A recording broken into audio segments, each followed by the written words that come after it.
Hi, my name is Dr. David Dobson. Welcome to Conversations. Today, my guest is Dr. Devon Reid. Devon is a seasonal business professional and academic. He teaches at Saskatchewan Polytechnic. Devon obtained a PhD in business management from Capella University. His PhD research explored 7 leadership behaviors in the hospitality business. We will discuss his PhD research today. It's a pleasure to have you on my show, Devon. Thank you for having me. Devon, your PhD investigated the relationship between servant leadership behaviors and the intent to stay among frontline hotel employees. Yeah. Tell me why you were interested in studying this topic. Well, my interest in the topic was actually twofold. My background is actually hospitality management. My Okay. career began in hospitality management many years ago, where I worked in restaurants, hotels, became a hotel manager, hotel general manager in Canada and the Caribbean. And my bachelor's degree is actually hospitality management. So that's where I really started my career. And working in hospitality management, I understood the challenges of the industry, meeting customer expectations, providing quality, high quality service consistently. All the moving parts that's entailed with exceeding customers' expectations. I understood the challenges of retention of staff, how important that is. I understand the critical importance of keeping staff motivated in an environment that's not always motivating. There's a lot of challenges and stress, and uh, that happens within that industry. So I understood all of the parameters of this industry very well. So it drew me to actually research that particular area. Nice. Can you explain this servant relationship? What is servant relationship is?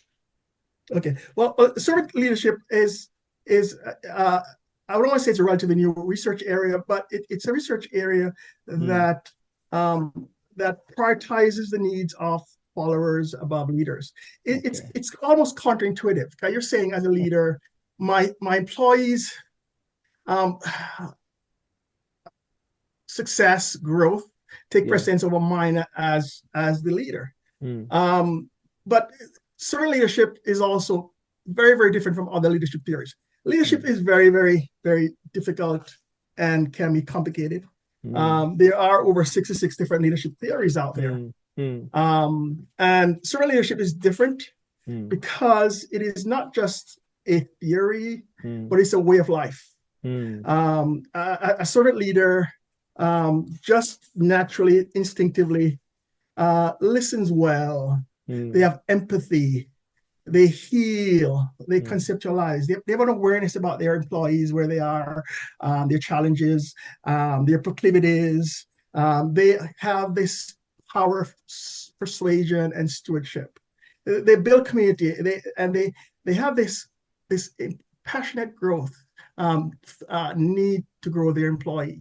So it's a way of life, and that particular servant leader shows up to work every day, Hmm. and they exhibit these traits Hmm. naturally, instinctively, Hmm. by default.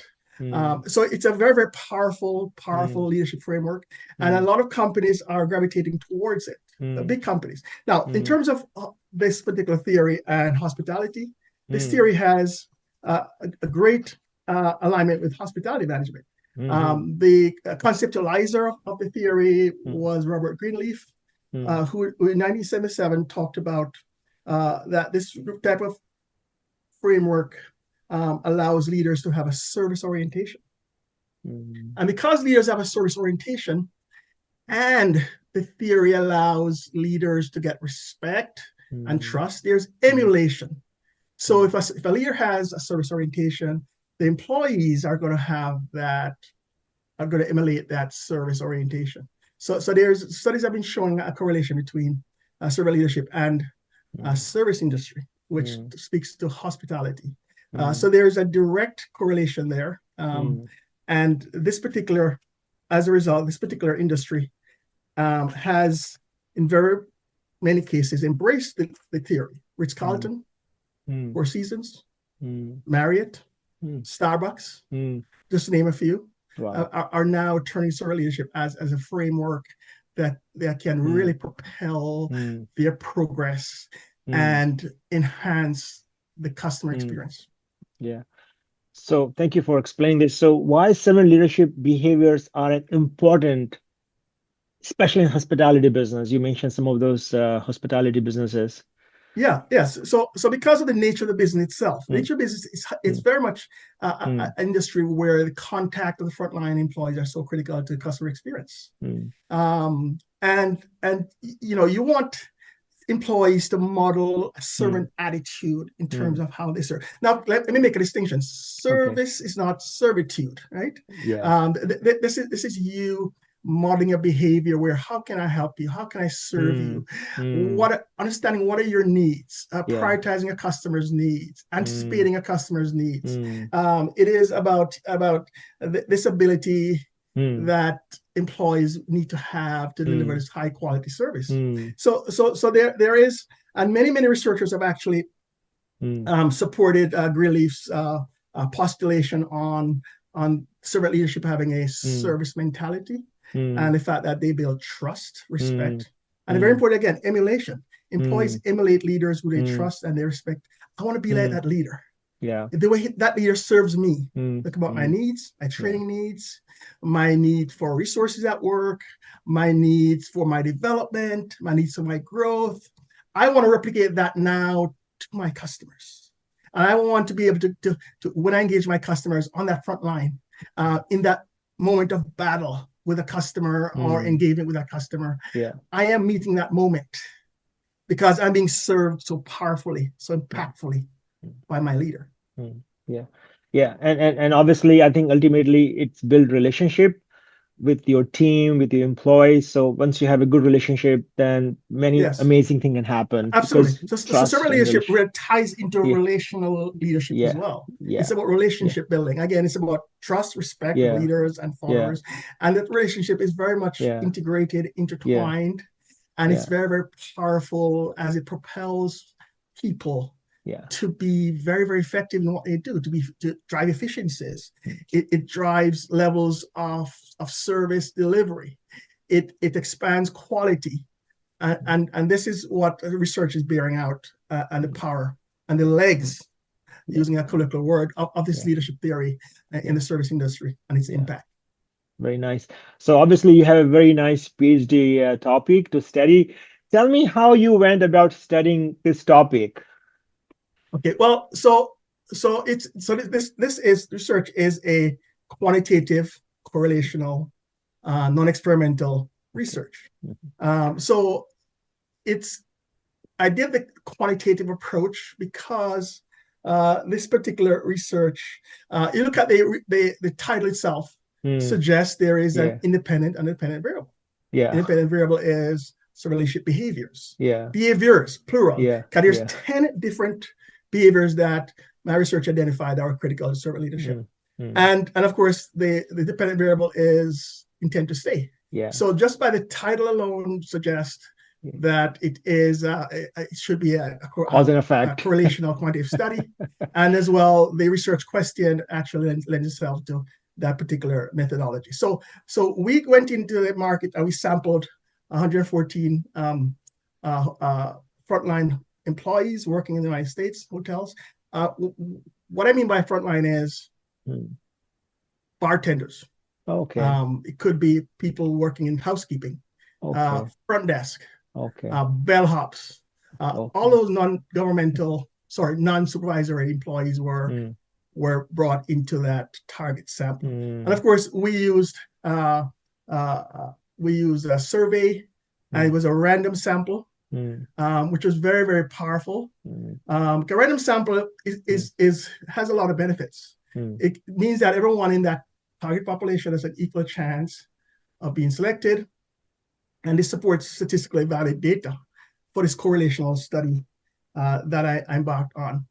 Random sampling as well is the least biased method to establish yeah. these population parameters, Mm, because when you get a sample size, mm, that sample with a random sample, it's high likelihood that elements of that mirror the variation in the population will be evident in that sample. mhm, So this is so I went about it that way, and then I had, of course, a inclusion exclusion criteria, mhm, who can be in the study, mm, we went about the study, and I got back the data for my Hmm. analysis. Nice. Very nice. And I'm sure you probably have extensive literature review before you design your instrument for your survey. Yes, absolutely. Yes. Yeah.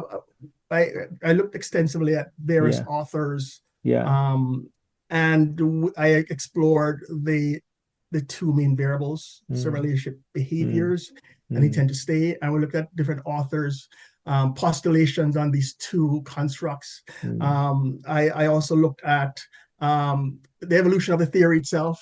mhm, I looked at seminal articles on the theory, mm, where it came mm, from. Okay, mm, with Robert Greenleaf mm, developing the theory around mm, 1977, and I looked mm, at how the theory has mm, evolved mm, as more and more organizations are recognizing mm, the importance of it, mm, the applications of it, mhm, and how this theory is relevant mm, to mm, their day-to-day operation mm.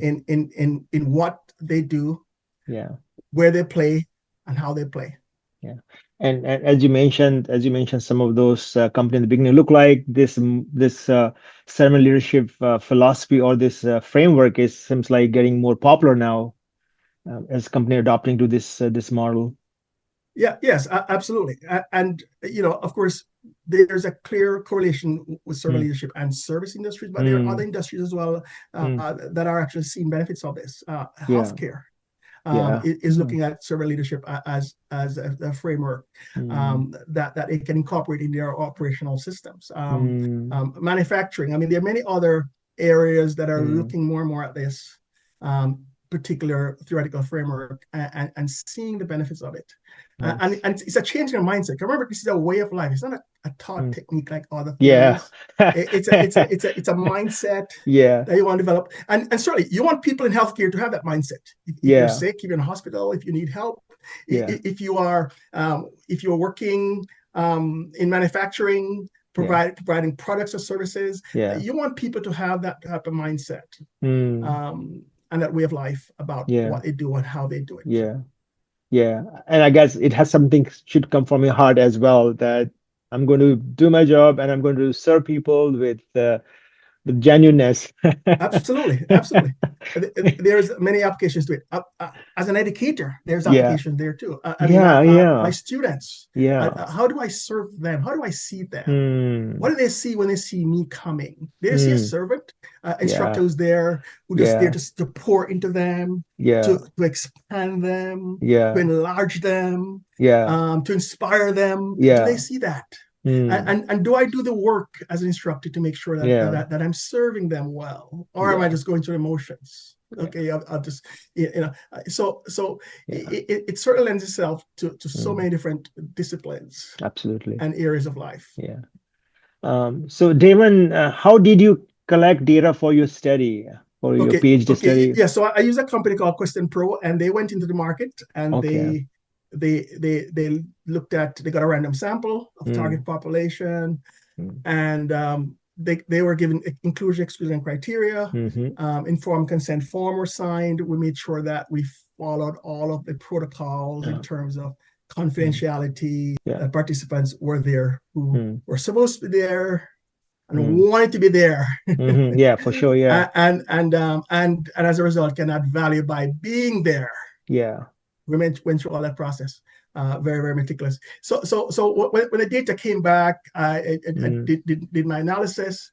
And mm, of course, again, it's a quantitative non-experimental. So I looked at the two variables, mm, and as well, we use a multiple linear regression, mm, and Pearson coefficient mm-hmm. was the inferential statistics that were used. Okay. And what I was searching for was the Mm, hypothesis, whether or not we're going mm, to reject mm, the null hypothesis and accept okay. the alternative hypothesis. Right. Yeah. So these statistical tools help me to analyze Mm, my hypothesis yeah. and to test my hypothesis Yeah. and to make a determination on the Yeah. outcome of my hypothesis. Yeah.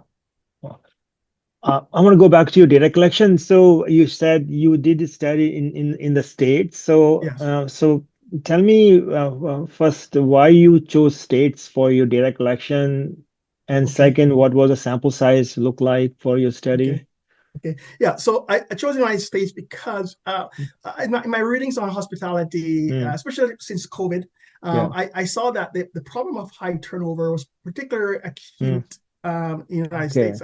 I saw that very, very clearly. Mm, Um, just to give you an example here, the turnover rate in hospitality in the United States is 85%, wow. relative compared to a national average of 47%. Mm, So you can see there's a huge chasm there yeah. between what hospitality leaders are experiencing and what the rest of Mm, the economy is mm, experiencing in America.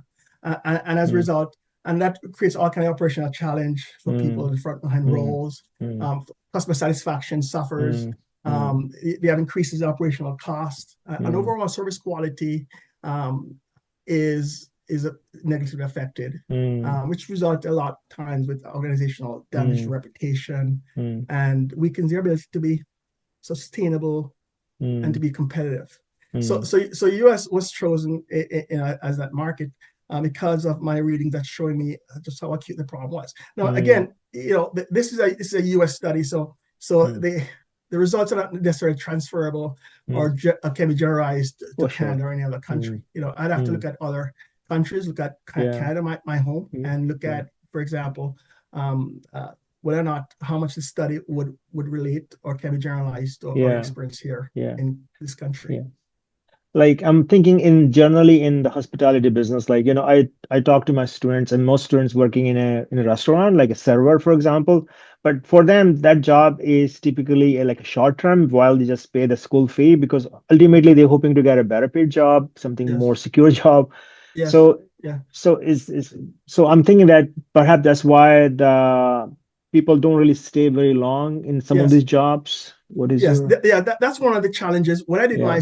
my literature review, that's one of the challenges that came Mm, up. mm, It's very transient a job for many people. yeah. A lot of people in those jobs are short-term stays, so they work Yeah. long enough to Yeah. acquire the competencies Yeah. and the capabilities very often. So these are some of the challenges that this industry and the kind of temporary type of workforce that it has, secondary Mm, workforce that's part of the industry, makes it challenging because how do you motivate people to go out there and be a great servant, to serve customers, to really really be passionate about service, and for you it's just a job, right? So a lot of it comes from what studies are showing us that if the leader models that service orientation, mm, um, and the leader has respect and trust, the employees will emulate that. Employees will mirror that. Even if you're mm, temporary, okay, I'm just mm, here for a job. I just want to pay my school fee. I've been there, okay, as a student. I just want to get by. You can inculcate these traits as a leader powerfully by just modeling it and modeling the mm, servanthood mm, that these workers have to now demonstrate to customers. mm. Yeah. Yeah. Yeah. I want to go back to your data. So once you collected data, what did you learn from your data, the data you collected from your survey? My Mm, data strongly mm, rejected the mm, null hypothesis mm, and accepted the alternative hypothesis. Now, as someone who's coming from a hospitality industry, knows the industry well, was I surprised? Not really mm, surprised by that outcome, mm, because I understand how much the industry requires, leans on the servanthood frame of mind, way of life, mm, and to be successful in industry, mm, you have to have that. See, there's service and there's hospitality. mm, Service is just skill. I can teach you how to be a waiter or a mm, waitress or mm, server. You can mm, learn how to punch in orders, to bring out the food, mm, hello, to take orders, upsell. You can teach people that. mm, But hospitality is a way of life. mm, Hospitality is experience. mm, Hospitality is something way above just a skill you have. It's a way of mm, life. It's an attitude. And mm, it's hard to move from service to hospitality. That mm, service is a skill. I mm, paid what I'm paying you for what I receive. The mm, skill. mm, I can cook. I can mm, serve. And these are skills. You Mm. can teach people, but hospitality is Mm. something that is a different level of experience for that Yeah. customer, Mm. and certain leaders can actually model that framework Mm. powerfully and Mm. impart that Mm. to their employees when they have those face-to-face interactions where Yeah. the boss is not around. It's just them and the customer, Yeah. and that real life will be demonstrated Yeah. in that interaction. Yeah. So, based upon your research, what are some practical implications of your research? So the research definitely shows that there are opportunities here for some Mm. relationship behaviors to be incorporated Mm. in organizations. Mm. Um, there is um, there is opportunities for that to happen. So I mentioned 10 different traits that were used in my study. Yeah. So if we can teach people how to listen well. Now, Mm. that's not always easy, but to listen well, if we Mm. can drive empathy in our organization, which is part of servant leadership, if Mm. we can inculcate this sense of healing. I'm your leader, I'm your boss, but I'm here to Mm. heal, I'm here to help, I'm here to support. If we can inculcate that sense of awareness, what's my employee going through? Oh, Mm. they're having a bad day. Oh, they're going through personal challenges at home. Yeah. How can I, as a leader, Mm. pour into that person to empower Mm. that person? Yeah. Um, and if we can inculcate those things, build a Mm. community, the foresight to just look ahead, Mm. and commitment to people's growth, generally Mm. committed to people's growth. If we can inculcate those 10 different Mm. traits of Mm. this construct, I believe we'll have more successful organizations where Mm. people are Yes. empowered, people are Mm. energized, Mm. and people feel a passion for what they Yeah. do. It puts the Yeah. passion back and the Yeah. purpose back Mm. into what people do every day. Yeah. Yeah. Um, just as experience, when you go to some nice restaurant or nice hotel, it's a good experience because you meet people with the greetings and the smile, the servers are great, and the experience is amazing. But if you contrast some other businesses, other areas, people doesn't seem very excited to see you. Or Yes, so absolutely. so I see the hospitality is in like a well ahead, well above many industry in terms of the way they treat Yes, customers. yes. Why there's a difference? A lot of those other industries is more transactional. Okay, it's Okay. more transactional.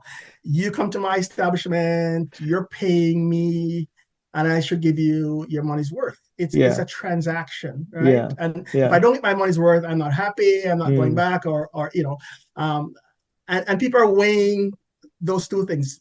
Mm. Is a transaction in my interest? Yeah. What I paid, did I get my money's worth? Yeah.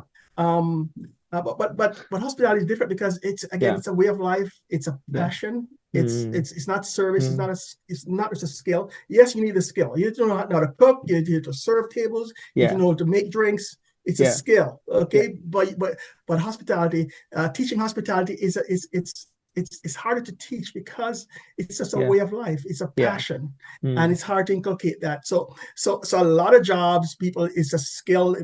People are hired, they learn the skill, and they pass the probation, Mm. and they give value for money. They work Mm. hard and they give value for Mm. money.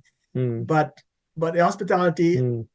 is the difference is the passion. The Mm. difference is I Mm. really, really, really want to make this person's day. I Mm. want when someone goes back at the end of their day, they think about the moment they spent with me, 10 Yeah. minutes, 5 minutes, and says, wow, Yeah. that was an experience. Yeah. Wow, what a Yeah. moment that Yeah. was. Yeah. Yeah. And that's and hospitality is about Mm. a lot of those little moments that Yeah. comes together, Yeah. and that creates this environment where Mm. people matter, people Mm. comes first, Mm. and people's priority needs are being met and Mm. exceeded. Yeah. So do you think this hospitality business is for everyone, or do you to be a certain type of person to be in this business? Well, good question. Yeah, because again, you can hire people and teach them a skill, right? You can hire Yeah. lots of people and just teach them a skill of what to do. But it's certainly it's for everyone, but everyone who's willing to see it as a way of life, as a Right. mindset. It's not just not see it beyond just a transaction, but see it Mm. as an experience I'm providing. Mm. And Yeah. for people to be successful at it, you have to see it that way. Mm. Um, as that. Okay. As a young man, when I was much younger, I was running hotels. I worked 15, 16 hours a day, right? I Mm. loved it. Because for me, I had a thrill about making people's Yeah. day and people's Yeah. vacation just so Mm. wonderful. So Mm. so so that is where the shift has taken place in terms of that mindset, which is difficult. You can teach skills all you Mm. want, and people can Mm. learn skills. Yeah. But so it's not for everyone who doesn't want to see Mm. it as a mindset. You can learn the Mm. skill, do the job, get paid, and you could have a mediocre career, or you could Yeah. have a temporary job Yeah. in the field, but Mm. you're not going to be impactful. You Mm. see, you may be successful, but you will not be significant in someone's life. Mm. Oh, I went to that restaurant, that server. Oh, she or he was so nice and so Yeah. helpful, caring, gave me directions, gave me support, Yeah. make Yeah. me suggestions Yeah. for what I should have. Yeah. Just that caring. Yeah. It's hard to teach that. Yeah. um, Yeah. but servant leaders can model that, Yeah. and people, their followers can emulate Yeah. that spirit of Yeah. hospitality. It's a spirit. Yeah. It's a Yeah. spirit. It's not just Yeah. a skill. It's a Yeah. higher level. Yeah. So what would be your advice to people who run these businesses, like people who own these businesses or management, when you model this seven leadership behavior? Yeah. The leadership tenets of servant leadership they're well known. People use them in different Okay. theories. Use these type of tenets. It's nothing unusual about listening, for example. Hmm. You listen to your employees. You walk and listen. You have empathy. Empathy is growing. Every research I'm looking at now, and I'm looking at trend in terms of I teach students about the skills that you need to be successful, and empathy has just been one of those skyrocketing skills that people need to be successful. Leaders need that skill of empathy.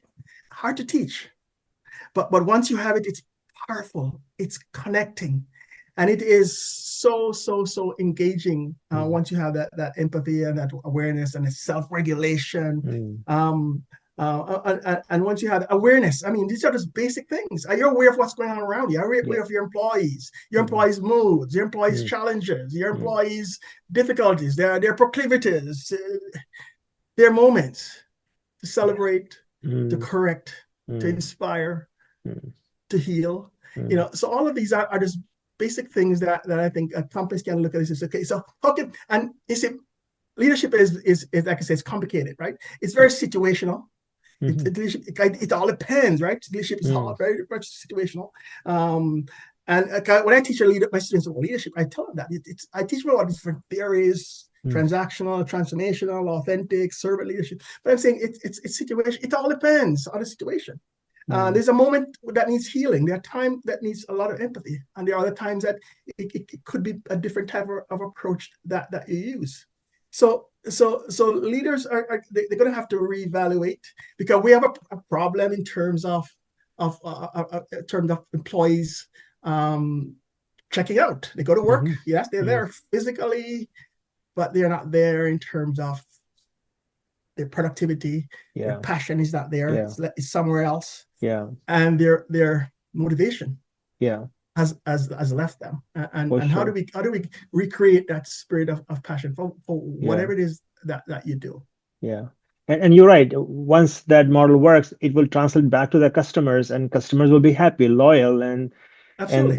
and it's go back to the company revenue profitability overall. So it's Absolutely. win-win. It's a win-win. A lot of it's a transactional aspect to it, where yeah, Yeah. the employees will give back.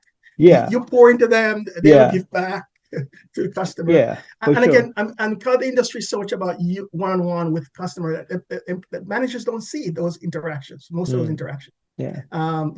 It's based on trust and passion. If Mm. employee has passion, Mm. they're going to deliver that service, that hospitality, Mm. that experience. Manager's Mm. not around. It doesn't Yeah. matter. I'm Mm. passionate about my people. I'm passionate Yeah. about my customer, and Yeah. I want this customer to experience something with me that's significant.